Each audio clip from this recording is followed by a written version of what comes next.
Hai semuanya, cerita kali ini saya dapatkan dari narasumber Pak Slamet. Semua nama dan tokoh, tempat sengaja disamarkan untuk menjaga identitas dan privasi pihak yang terlibat di dalamnya. Kisah sebuah keluarga yang terkena teluh Jawa di tahun 1990-an.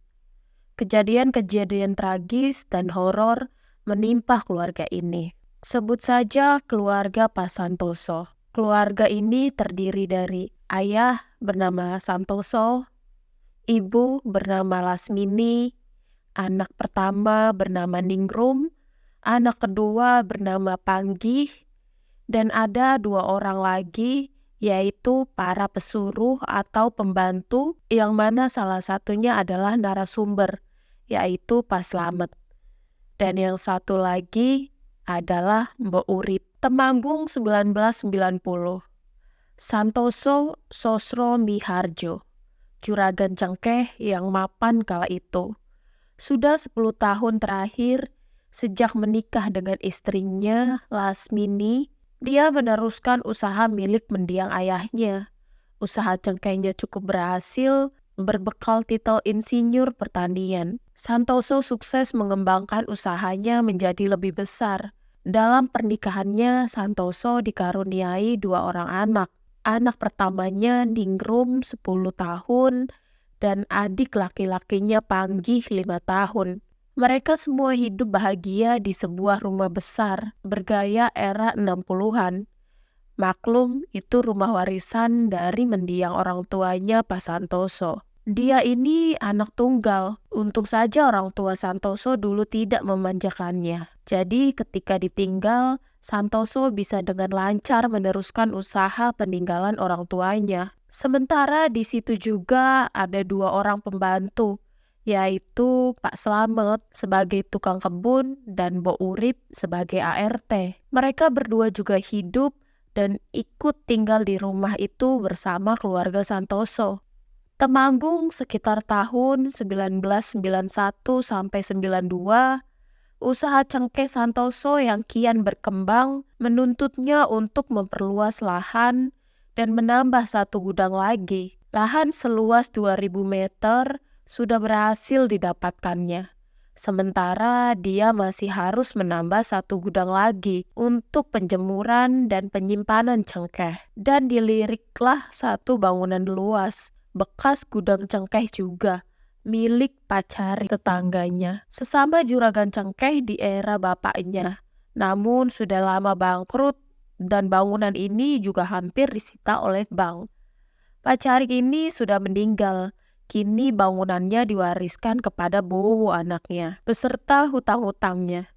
Bowo juga tidak meneruskan usaha cengkeh milik ayahnya. Kini bekas gudang itu terlihat terbengkalai dan sudah menjadi jaminan hutang untuk biaya berobat Pak Carik dulu ketika sakit. Menurut kesaksian Pak Slamet yang juga mengenalnya, Bowo ini selalu mengajukan perpanjangan kepada pihak bank agar nantinya gudang itu tidak disita. Dia hanya menunggu satu sawah peninggalan orang tuanya terjual untuk melunasi hutang itu. Kenapa Bowo tidak merelakan gudang itu saja? Karena di situ Santoso juga ingin membelinya dengan harga yang wajar.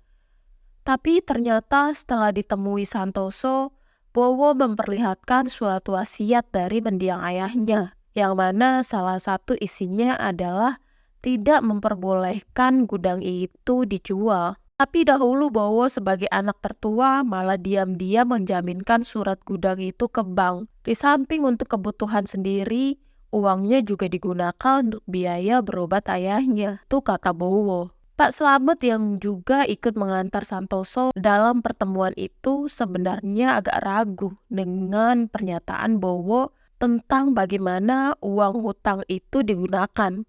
Pasalnya di desa, Bowo terkenal sebagai pria yang gemar berjudi. Singkat cerita, Santoso pun pulang dengan keputusan tidak bisa membeli gudang luas itu. Tapi dalam hatinya dia sangat menginginkannya. Karena tempatnya yang bagus dan strategis. Di sini dia mulai memutar otak untuk tetap bisa memiliki gudang itu. Dihubunginya petugas bank tempat Bowo berhutang. Kebetulan orang itu adalah temannya.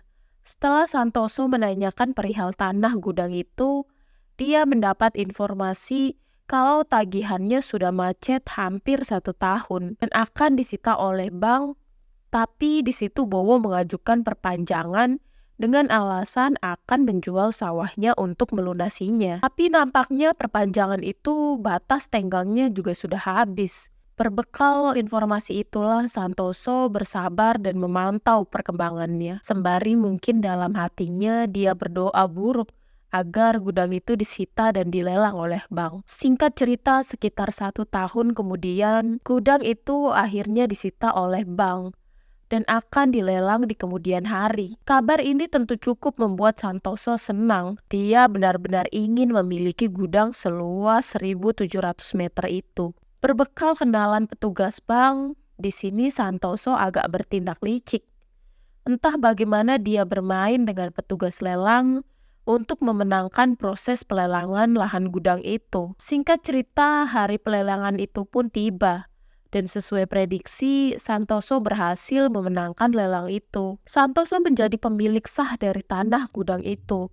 Tapi sekitar beberapa bulan kemudian, setelah gudang itu digunakan oleh Santoso, mulai terjadi kejadian-kejadian yang aneh yang dialami oleh semua orang yang menghuni rumah Santoso, termasuk Pak Slamet dan Mbok Urip. Pertama dialami oleh Pak Slamet dan Mbok Urip.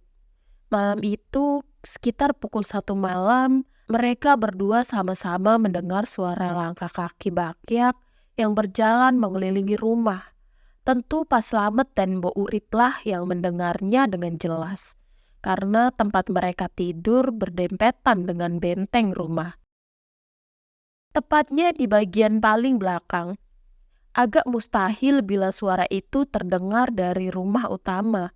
Karena jarak benteng dan rumah agak jauh, Mbok Urip dan Pak Slamet yang tidurnya merasa terganggu, memutuskan untuk keluar dan memeriksanya. Suara Bakyak itu masih ada, yang kini berjalan menuju dekat tempat mereka berdiri. Dan akhirnya, sosok yang berjalan itu mulai terlihat. Wujudnya seperti orang biasa, namun rambutnya panjang, seperti seorang wanita.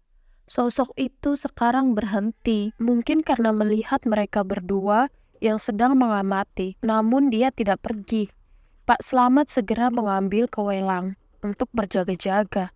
Mbok Urip mengira itu orang gila. "Heh, siapa kamu? Lagi apa di situ?" kata Mbok Urip. Tapi sosok itu hanya diam tidak menjawab. Terlihat tangannya saja yang seperti tengah menabur-naburkan sesuatu, sementara kepalanya menunduk. Untuk gambaran benteng dari rumah Pak Santoso ini, tingginya hanya seukuran ketiak orang dewasa. Jadi sosok itu terlihat separuh badan. Pak Slamet menghampiri sambil mengacungkan kelewang untuk menakut-nakuti bermaksud mengusir orang itu. Sementara Mbok Urip ikut berjalan di belakangnya. "Hus, pergi kamu," kata Pak Slamet. Tapi orang itu tidak pergi. Kini terlihat tangannya yang menabur-naburkan sesuatu ke atas. Pak Slamet dan Mbok Urip mendekat dan menanyai kembali. "Woi, pergi kamu orang gila," kata Pak Slamet.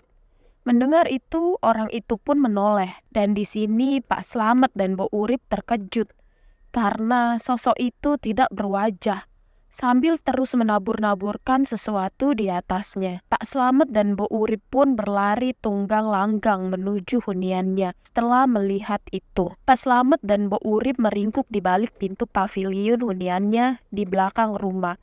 Di sini mereka sama-sama tak yakin. Mbok Urip yang punya pengalaman melihat hantu berujar, untuk ukuran demit itu terlalu nyata. Sementara menurut pengakuan Pak Slamet, sosok itu rambutnya terkibas-kibas tertiup angin. Entahlah apa itu. Keesokan harinya, Mbok Urip yang menyapu di luar beteng melihat ceceran tanah basah. Dia menyapu dan ternyata ceceran tanah itu hampir mengelilingi rumah Santoso. Lantas Mbok Urip segera membicarakannya dengan Pak Slamet. "Jangan-jangan tanah kuburan ya, Met?" ujar Mbok Urip. Pak Slamet yang mulai mempunyai firasat buruk ingin menceritakannya kepada juragannya. Tapi rasanya percuma, karena Santoso ini orang berpendidikan. tak mungkin peduli dengan hal-hal seperti itu. Meskipun Pak Slamet ini orang kepercayaannya dan umurnya hampir sebaya, dia tetap memutuskan untuk tidak menceritakan semuanya ini kepada Santoso juragannya. Tepat malam harinya terjadi hal aneh kepada salah satu pegawai di gudang cengkeh baru milik Santoso. Sebut saja Agus.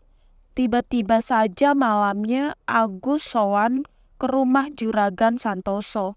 Dia mengundurkan diri dan meminta sisa gajinya.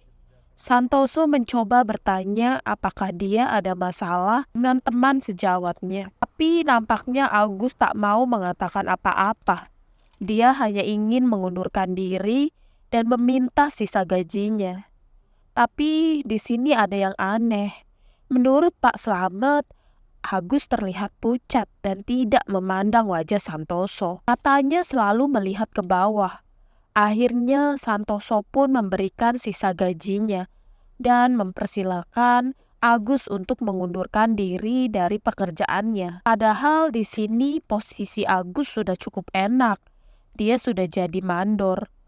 Santoso yang ingin tahu apa yang terjadi menyuruh Pak Slamet untuk menyelidiki masalah ini.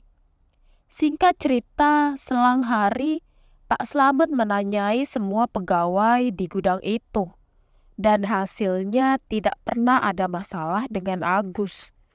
Bahkan Mbak Lela bagian keuangan juga sempat dipanggil oleh Santoso, dan tidak ada juga masalah keuangan. Santoso pun pasrah dan melupakan itu semua. Hari pun berlalu, tapi di sini Pak Slamet masih penasaran dan mempunyai firasat lain tentang keluarnya Agus. Akhirnya dengan dalih silaturahmi, Pak Slamet pun mendatangi kediaman Agus. Setelah berbasa-basi di tempat Agus, Pak Slamet langsung bertanya dengan pelan kepada Agus.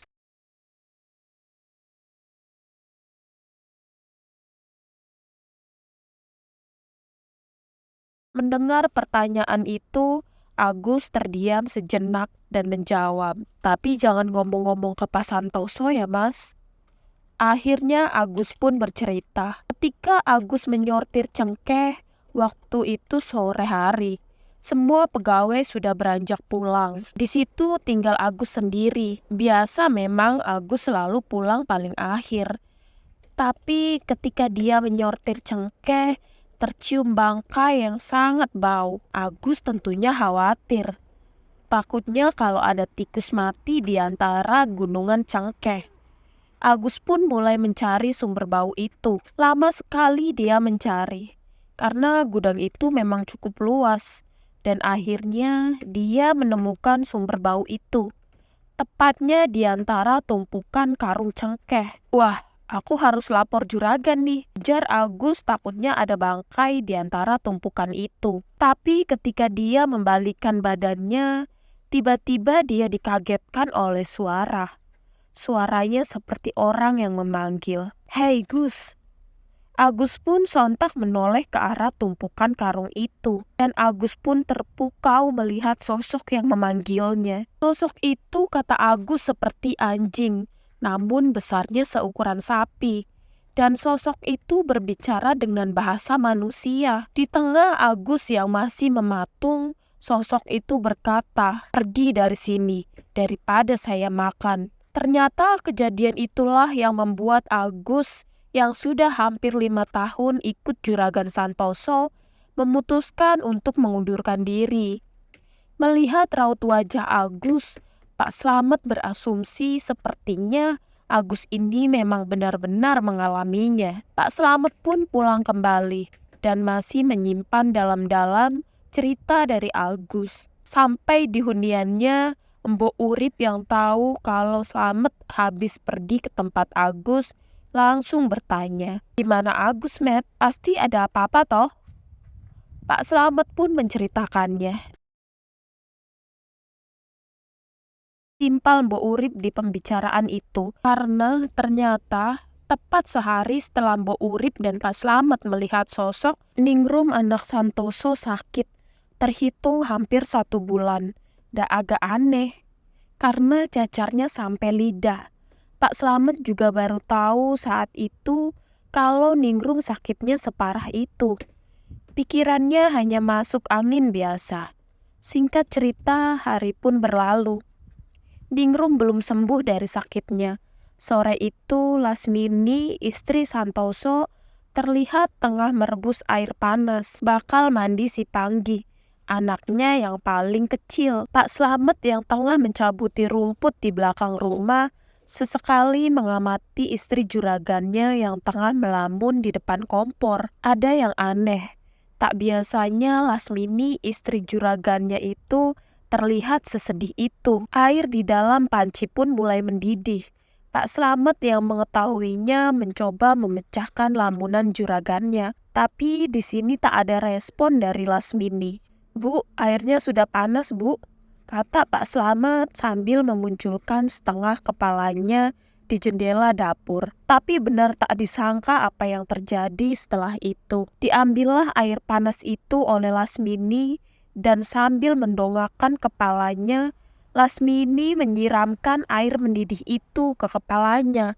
Kemudian dia teriak, seakan tak sadar apa yang barusan ia lakukan. Pak Slamet yang panik juga berteriak memanggil juragannya. Lasmini pun mendapatkan luka yang cukup parah dan sempat dibawa ke rumah sakit sampai akhirnya meninggal 1 hari kemudian. Tapi di sini Slamet tak bercerita tentang apa yang sebenarnya dilihat sore itu. Sehingga saat itu kematian Lasmini masih dianggap sebagai kecelakaan oleh Santoso. Tapi tidak bagi Pak Slamet. Baginya kematian Lasmini sangat tidak beres. Karena dia meyakini dengan mata kepalanya sendiri, Lasmini, istri juragannya, menyiramkan air mendidih ke kepalanya sendiri. Kematian Lasmini tentu membawa duka yang cukup mendalam bagi keluarga Santoso. Tak terkecuali Pak Slamet dan Mbok Urip. Pasalnya meski hanya pesuruh, Lasmini selalu memperlakukan mereka seperti keluarga sendiri. Seperti makan bersama, membelikannya pakaian, dan lain-lain. Masih dalam masa berkabung setelah kepergian Lasmini, Ningrum anak sulung Santoso belum juga sembuh. Bahkan menurut kesaksian Mbok Urip kepada Pak Slamet, cacar air Ningrum semakin parah, menjalar sampai lubang telinga, lubang hidung, dan lidah. Keadaannya memprihatinkan.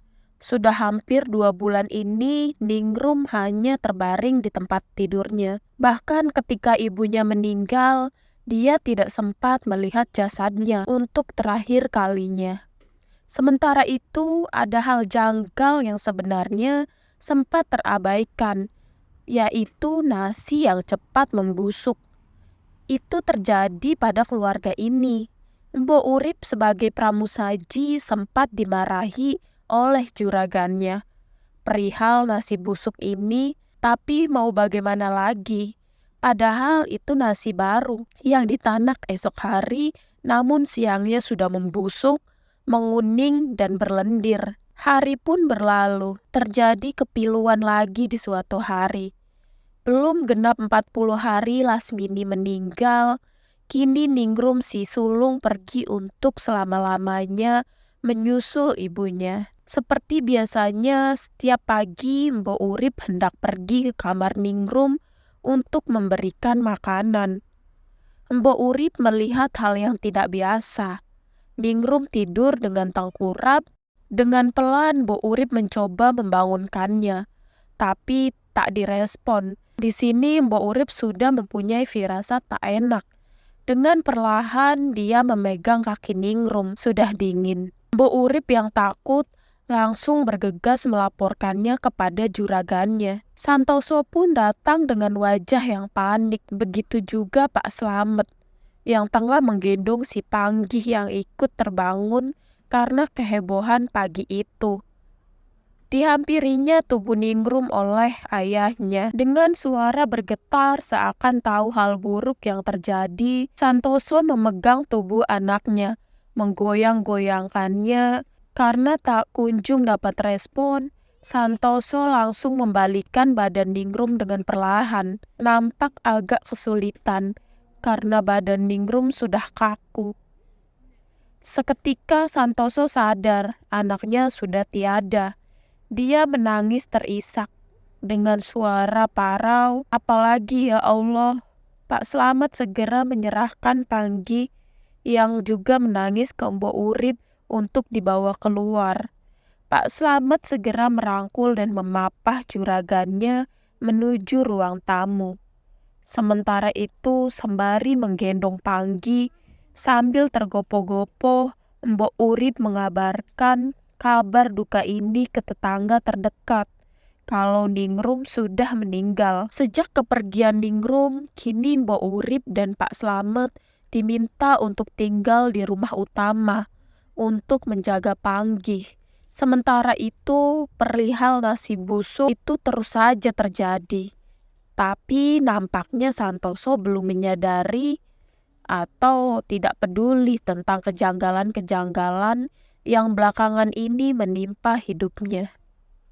Sampai pada suatu hari ketika Santoso, Panggi, Pak Slamet, dan Mbok Urip menonton TV, terdengar ledakan dari teras depan rumahnya. Santoso yang pertama kali keluar untuk memeriksanya seketika terkejut dan memanggil Pak Slamet.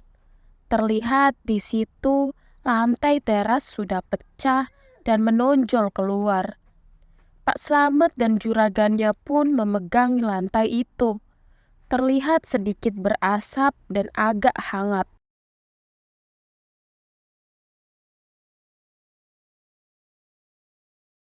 Santoso mencoba melogikakan kejadian ini. Dia memperkirakan ini adalah akibat dari gas yang dihasilkan oleh septic tank. Tapi Santoso juga agak keheranan. Pasalnya septic tank rumahnya ini berada jauh 30 meter ke belakang rumah. Santoso pun menyuruh Pak Slamet untuk membongkar pecahan lantai itu saat itu juga. Dan apa yang ditemukan Pak Slamet sungguh mengherankan. Di balik lantai, Pak Slamet menemukan selembar kain kafan yang bertuliskan aksara Jawa. Santoso yang melihat itu langsung merebutnya. Di sini dia juga nampak keheranan. Kain itu pun dibawa masuk dan diletakkan di meja ruang tamu. Di situ Santoso dan Pak Slamet duduk berdiam-diaman, seakan memikirkan sesuatu. Dan akhirnya Pak Slamet pun mulai buka suara perihal kecurigaannya dengan kejadian akhir-akhir ini. Santoso sempat membantah dan tidak percaya. Tapi di sini Mbok Urip yang mendengar pembicaraan itu dari ruang TV pun ikut datang dan berbicara. Dari kejadian wanita tanpa wajah, anjing besar yang dilihat Agus, hingga kronologi sebenarnya kematian istrinya. Bisa saja ini teluh loh Pak Santoso. Begitu kata Mbok Urip. Belum pasti benar dan tidaknya, kita bilang dulu saja dengan Mbak Kiai Manggul. Mbak Manggun adalah salah satu sesepuh yang dituakan di desa itu. Singkat cerita, hari itu juga Pak Slamet sowan ke tempat Mbah Mangun.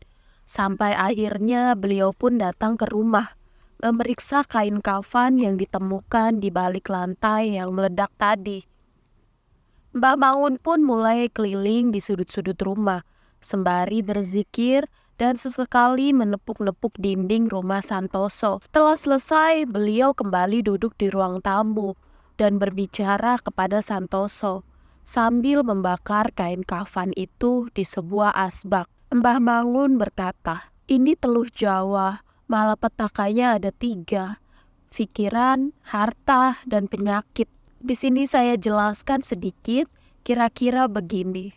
Teluh Jawa menurut Mbah Mangun, ini malapetakannya yang didatangkan ada 3 macam. Yang pertama mempengaruhi pikiran. Ini mungkin berhubungan dengan kejadian kematian Lasmini, seperti yang tadi diceritakan. Lasmini tanpa sadar menyiramkan air panas di tubuhnya. Yang kedua, penyakit. Ini mungkin yang dialami oleh Ningrum. Dan yang terakhir adalah harta. Di sini harta boleh diartikan sebagai usaha. Mungkin ini menyambung dengan kejadian Agus, salah satu pegawai di gudang cengkeh, yang mengaku didatangi oleh anjing besar yang bisa berbicara. Dan sejak kejadian Agus itu, ternyata banyak juga pegawai di gudang itu yang mengaku diteror oleh makhluk yang mirip anjing. Dan ternyata juga satu persatu pegawai di gudang itu mulai mengundurkan diri karena takut. Dengan ini tentu akan mempengaruhi usaha cengkeh milik Santoso. Di sini Santoso mulai berpikir dan menuduh siapa orang yang mengirim teluh ini. Jangan-jangan Bowo, batin Santoso. Tapi entah kenapa Mbak Mangun buru-buru berpamitan saat itu. Besok aku kesini lagi ya, kata Mbak Mangun. Malam ini tentu mereka tak akan bisa tidur nyenyak, terutama Santoso yang terlihat duduk di ruang tamu sembari membuka catatan keuangannya. Sementara Mbok Urip terlihat tertidur bersama Panggih di depan TV. Pak Slamet yang melihat juragannya belum tidur berinisiatif menawarkan kopi. Santoso pun mau, dan mereka pun duduk berdua di ruang tamu itu. Santoso yang terlihat kalut dan tidak berfokus seketika langsung berkata, "Kalau aku mengira ini ulah Bowo Thomas," kata Santoso kepada Pak Slamet. Pak Slamet pun hanya menjawab, "Bisa saja mas, tapi kita harus mikir gimana caranya membentengi rumah ini." Sampai akhirnya percakapan itu berakhir dan mereka beranjak untuk tidur. Santoso tidur di kamarnya, dan Pak Slamet tidur di kursi sofa ruang tamu.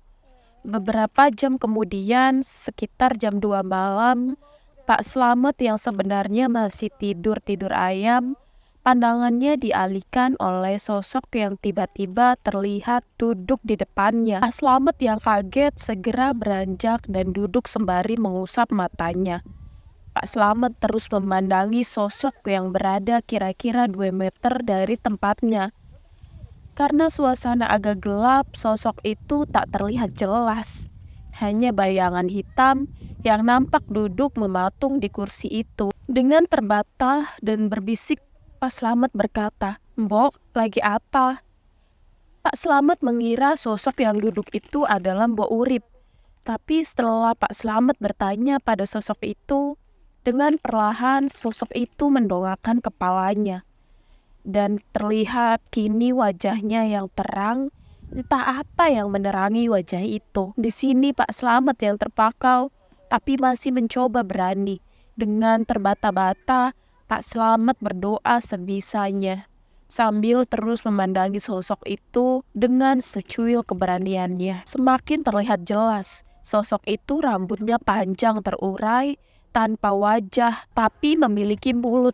Sosok itu sedikit maju mengarahkan telinganya, seakan menyimak Pak Slamet yang tengah berdoa dengan terbata-bata. Dan dengan nada mengejek namun berbisik, sosok itu berkata pada Pak Slamet, "Kok belibet, Met? Apa perlu aku bantu berdoa?" Hihihihi. Seketika Pak Slamet tubuhnya gemetar mendengar kata-kata itu. Dia ingin lari, tapi tubuhnya sulit untuk digerakkan. Sementara sekarang Pak Slamet menunduk tak mau melihat sosok itu lagi. Dan beberapa saat kemudian, "Salam buat majikanmu ya."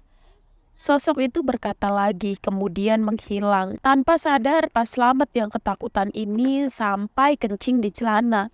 Keesokan harinya pun, Pak Slamet sakit. Kemungkinan karena syok dengan kejadian semalam.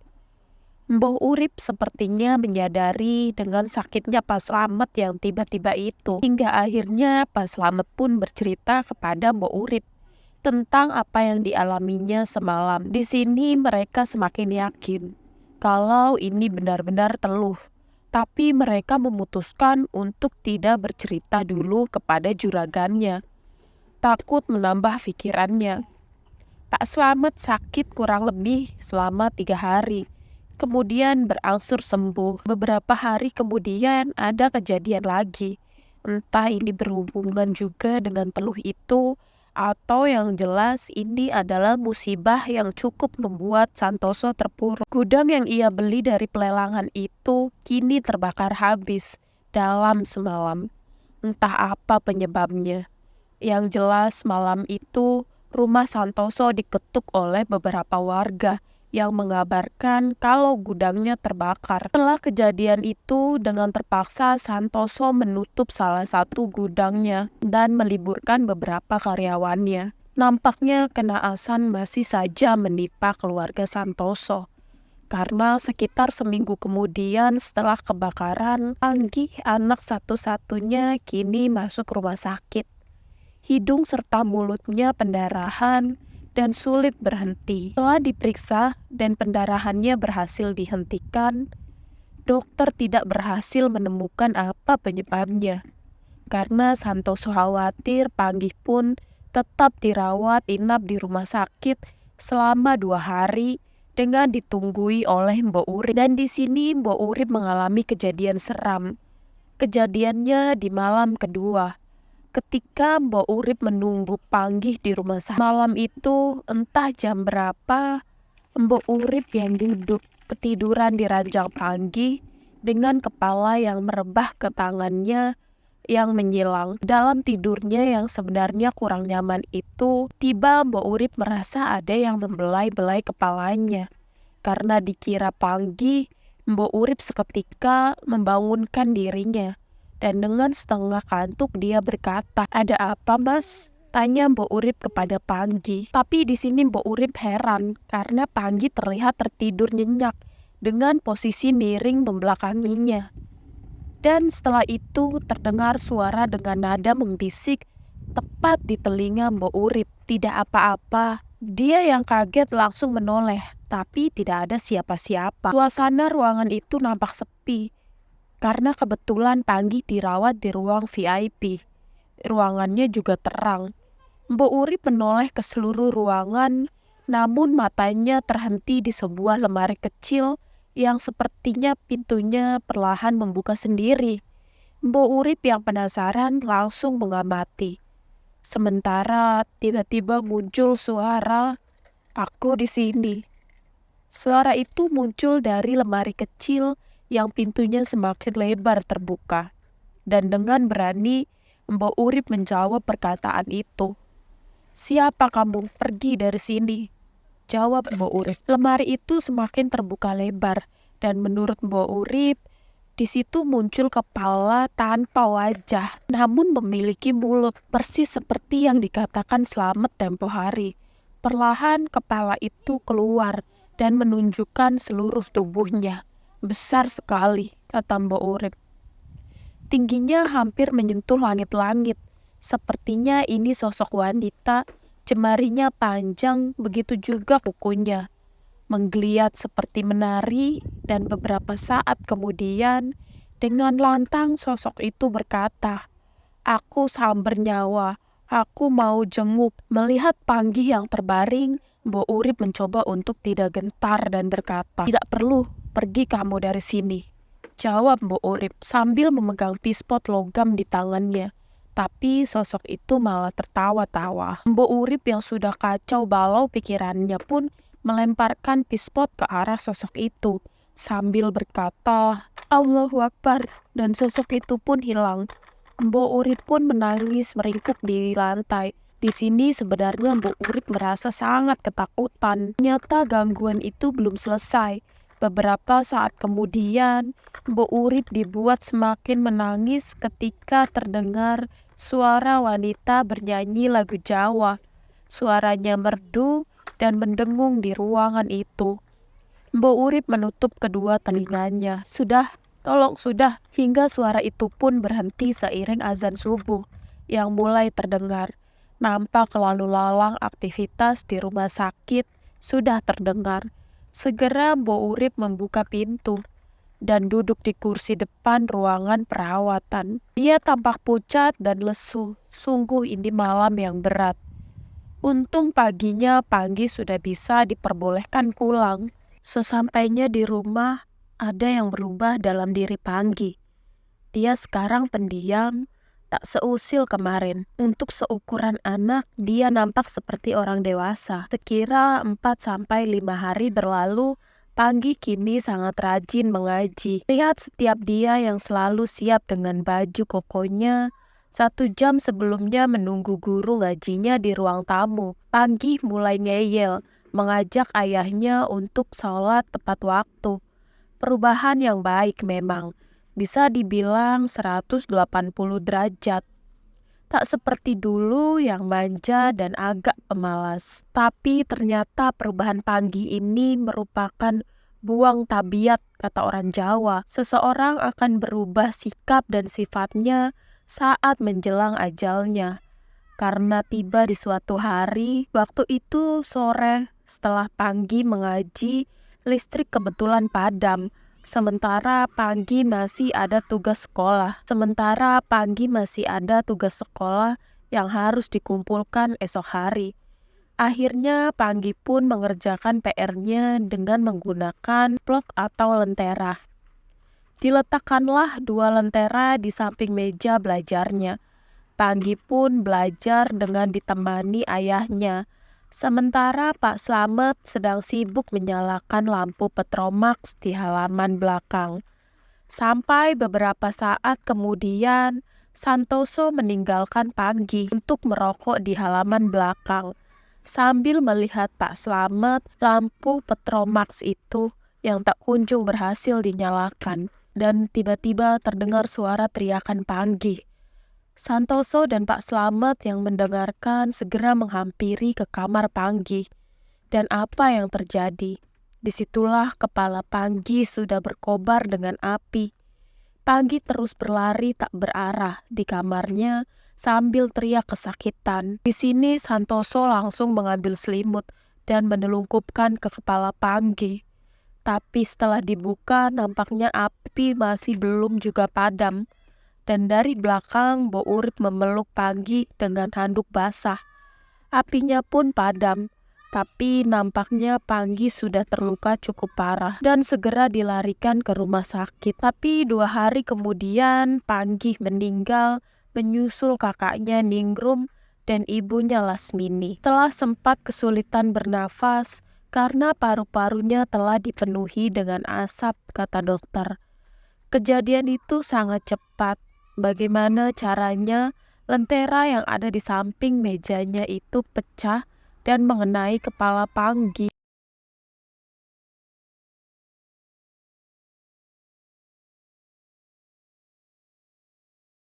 Lantas bagaimana kabar Mbah Maun yang dulu ingin datang lagi ke rumah?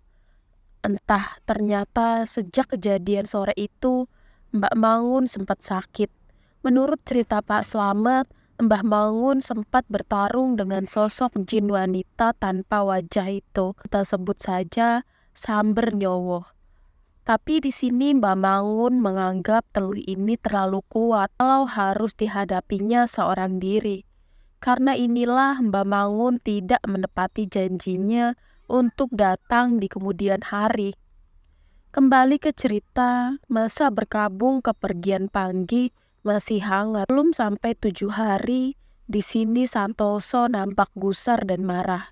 Dia sama sekali tidak berkonsentrasi dalam membaca tahlil untuk anaknya. Sampai akhirnya Santoso terlihat agak berlari menuju belakang rumah. Bo Urip yang berpapasan di dapur segera memberitahukan itu kepada Pak Slamet. Terlihat Santoso sedang mengobrak-ngabrik ruang perkakas dan mengambil sabit kemudian berlari lewat samping rumahnya. Pak Slamet mengejar sambil memberitahukan itu kepada warga yang masih berada di rumah. Lepas tadi acara tahlilan, Santoso ngamuk.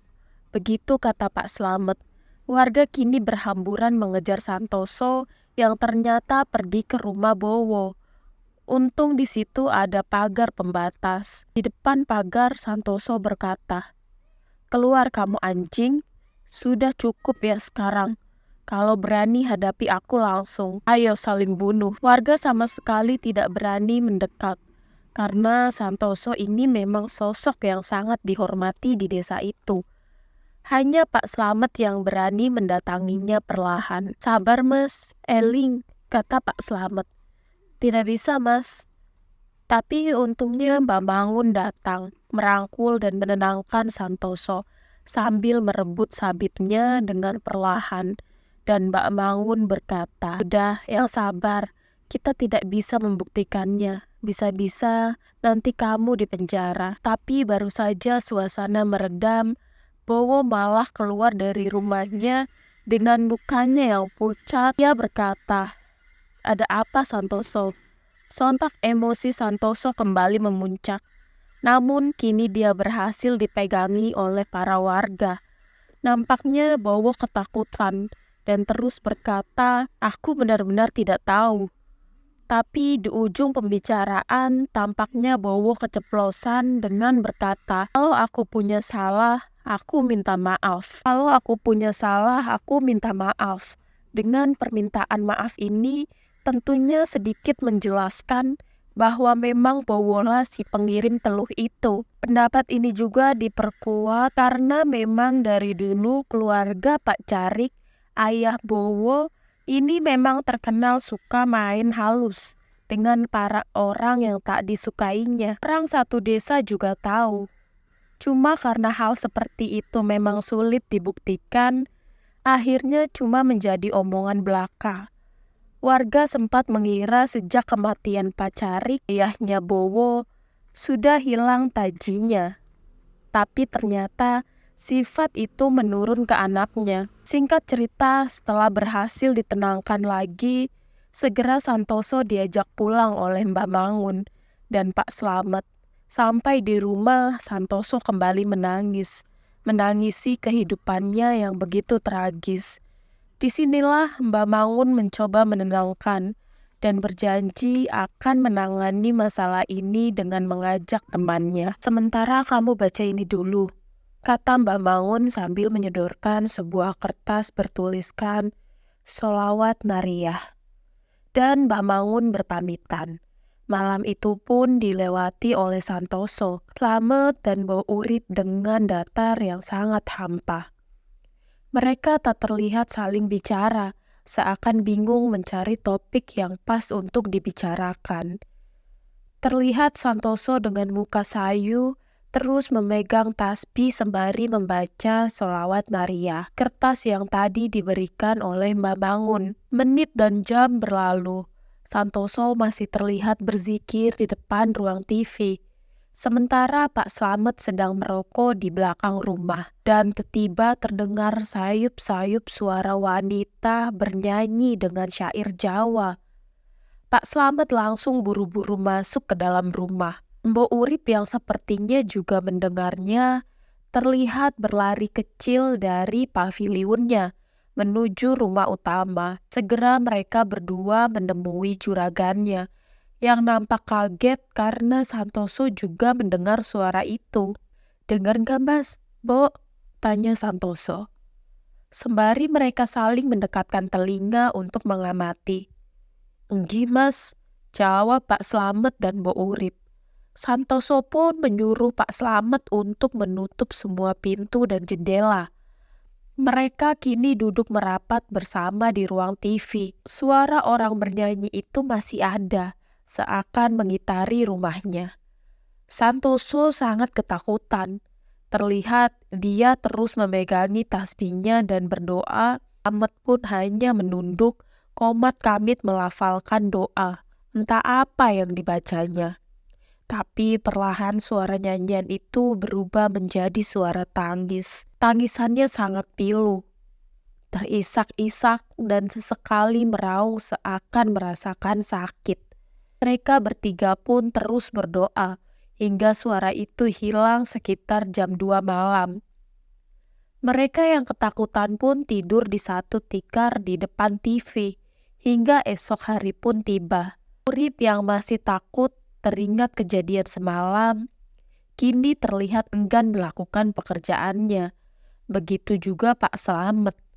Santoso juga terlihat lesuh. Mereka masih duduk berdiam bertiga di ruangan itu, Hingga akhir pun Santoso bercerita kalau semalam dia bermimpi ditemui oleh anak dan istrinya, Lasmini, Ningrum, dan Panggi. Dalam mimpinya itu, Panggi dan Ningrum, anaknya hanya tersenyum. Namun Lasmini istrinya berbicara kepada Santoso, "Yang sabar dan ikhlas, Mas. Aku sama anak-anak sudah enak, kamu pasti bisa menghadapi." Sambil menangis, Santoso menceritakan mimpi itu. Singkat cerita, malam harinya Mbah Mangun datang. Namun ia sendiri. Pak Slamet bertanya, "Di mana temannya, Mbah? Ada gak berani ngadepin? Udah aku sendiri aja yang ngadepin. Bantuin doa ya," jawab Mbah Mangun. Pak Slamet hanya mengiyakan saja sambil menelan ludah. Mbah Mangun pun meminta Mbok Urip untuk mengambil garam krosok. Dibawalah garam itu oleh Mbah Mangun mengelilingi rumah, sembari uro-uro atau bernyanyi lagu Jawa. Santoso, Pak Slamet, dan Mbok Urip hanya diam menunggu di dalam rumah. Setelah selesai, Mbah Mangun pun masuk lagi ke dalam rumah. Dan di sini beliau sedikit bercerita. Dulu waktu Mbah Mangun masih muda, baru saja lulus dari pesantren, tapi memang hal seperti itu sulit sekali dibuktikan. Sejak saat itu, tak ada lagi warga yang mau berurusan dengan Pak Carik. Jadi di sini mulai terang ya. Kalau diduga kuat Bowola yang mengirim teluh itu, apa perlu dibalikan saja, Mbah? Kata Santoso. Kalau kita membalas, kita sama jahatnya. Tak terasa mereka berbincang cukup lama, hingga akhirnya pembicaraan dihentikan oleh suara ketukan pintu di depan rumahnya. Terlihat bayangan siluet di pintu kaca. Nampaknya ada yang datang. Pak Slamet yang membukanya seketika bingung, ketika dia tidak melihat siapapun di depan pintu. Dia yang mulai merinding menghampiri Mbah Mangun dan berkata, "Kok tidak ada siapa-siapa ya, Mbah?" "Gak apa-apa, Met. Itu teman kita," jawab Mbah Mangun sambil tersenyum. Beberapa saat kemudian, Mbah Mangun pun meminta sapu lidi kepada Mbok Urip, sambil membaca Al-Quran kecil di tangannya. Mbah Mangun keluar, menyapu-nyapu halaman. Pak Slamet yang mengikuti di belakang bersama Santoso pun sesekali disuruh mengambil rambut yang berceceran di tanah. "Rambut siapa ini?" batin mereka berdua sembari mengamili dengan sapu tangan. Sampai akhirnya Mbah Mangun berhenti di suatu titik, tepatnya di bawah rimbunan tanaman sirih. "Ambil pacul sana, Met." Setelah itu Mbah Mangun menyuruh Santoso untuk menggali titik yang sudah ditentukan. Setelah digali cukup dalam, sekitar 80 cm, ditemukanlah bungkusan kain kafan yang cukup besar. Baunya sangat busuk, dan Mbah Mangun segera menyuruh membawa bungkusan itu menuju teras rumah. Dan di sini terlihat Mbah Mangun yang tampak limbung. Hidungnya mengeluarkan darah. Pak Slamet yang melihatnya berkata, "Gak apa-apa kan, Mbah?" "Rapopo," sembari menutup hidungnya dengan sapu tangan. Akhirnya bungkusan itu dibuka di teras. Isinya adalah 7 butir telur ayam Jawa dan beberapa kertas yang bertuliskan Arab Pegon. "Ketangkep intinya," kata Mbah Mangun. Beliau meminta pungutan rambut-rambut yang tadi dan menyatukan di satu kain itu. Sampai akhirnya sembari membaca ayat kursi, Mbah Mangun membakar rambut itu. Sempat terdengar jeritan wanita. Suaranya terdengar seperti dari kejauhan. Ketika rambut itu dibakar, kemudian kertas-kertas bertuliskan Arab Pegon itu juga dibakar. Dan setelah itu giliran telur-telur itu dibuka. Setelah dibuka, isi telur itu hitam pekat dan mengeluarkan bau busuk. Mbah Mangun pun membuka telur itu satu persatu, sembari terus membaca ayat kursi. Sampai semua telur itu habis, dan setelah itu Mbak Mangun membakar semuanya. Santoso di sini nampak keheranan dengan semua hal ini. Bagaimana semua ini bisa terjadi? Akhirnya prosesi pembersihan itu pun berakhir. Mbak Mangun kembali masuk ke dalam rumah bersama Santoso, Pak Slamet, dan Mbak Urip tentunya. Insya Allah ini sudah bersih, kata Mbak Mangun. Meskipun kembali berbincang bersama di ruangan tamu itu dengan topik yang agak menggembirakan tentunya. Apakah teluh itu berhasil dihentikan? Nampaknya masih tersisa. Karena tengah malam setelah Mbak Mangun berpamitan pulang, terjadi lagi serangan teluh itu. Tiba saja gelas bekas minum mereka yang ada di meja meledak dan seiring dengan itu tubuh Santoso terpelanting kira-kira 3 meter. Santoso nampak meringkuk di sudut ruangan, menunduk dan memuntahkan darah hitam. Pak Slamet segera menghampiri dan memapahnya menuju kamar. Sementara dengan Mbok Urip segera berlari menuju rumah Mbak Mangun. Sesampainya di rumah Mbak Mangun, Mbok Urip langsung mengajak Mbak Mangun merapat ke rumah Santoso. Dan sesampainya di sana terlihat Pak Slamet yang tengah menunggu dengan muka panik di depan rumah. Juragan kesurupan, tak Pak Slamet panik. Mereka pun segera masuk ke dalam rumah. Di situ terlihat Santoso sedang merangkak, tapi tidak dalam penglihatan Mbak Mangun. Karena di sini beliau sama sekali tak melihat Santoso, melainkan rupa jin Samber Nyowo. Mangun, tak sosok jin yang berada dalam raga Santoso itu dengan suara yang lemah dan parau. Aku mengaku kalah, sekarang leburlah aku, kata jin itu kembali. Di sini Mbak Mangun hanya memegang tasbih sembari berzikir. Tobat kamu, tobatlah kepada Tuhan yang Maha Tinggi, kata Mbak Mangun. Sudah berapa kehidupan yang kamu sengsarakan, sekarang minta ampunlah, mental Mbah Mangun. Maaf, aku sudah kapok, tolong leburlah aku. Pak Slamet nampak takut sekali sekaligus heran. Santoso juragannya yang waktu itu berusia 45 tahunan, tampak sangat tua ketika kerasukan. Tampaknya kehebohan di rumah Santoso ini terdengar oleh warga sekitar. Hingga ada beberapa yang berdatangan. Aku mengaku kalah, sekarang leburlah aku, kata jin yang ada dalam tubuh Santoso itu. Akhirnya Mbak Mangun mulai membacakan ayat-ayat ruqyah mengeluarkan jin yang ada di tubuh Santoso tersebut. Namun ada satu kata yang terucap sebelum jin itu keluar, yaitu Kuraiso mati.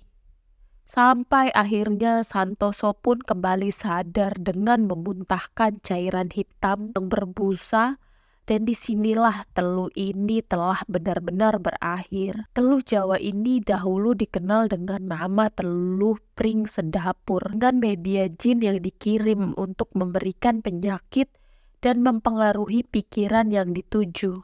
Biasanya tak ada yang berhasil selamat dari teluh ini. Katanya kurang dari setahun keluarga Santoso habis. Namun di sini Santoso berhasil selamat. Di tahun 1994-an, Santoso menutup bisnis cengkehnya dan beralih ke usaha lain, serta menikah lagi, memiliki 1 anak, dan beliau meninggal di tahun 2014-an. Mbah Urip 2 tahun setelah selamatnya Santoso, beliau pulang ke tempat asalnya di Wonosari, Gunung Kidul. Pak Slamet masih sehat dan bahagia dengan anak cucunya, meskipun beliau sudah sepuh. Sekian cerita keluarga Santoso ini, semoga ada banyak pelajaran yang bisa kita petik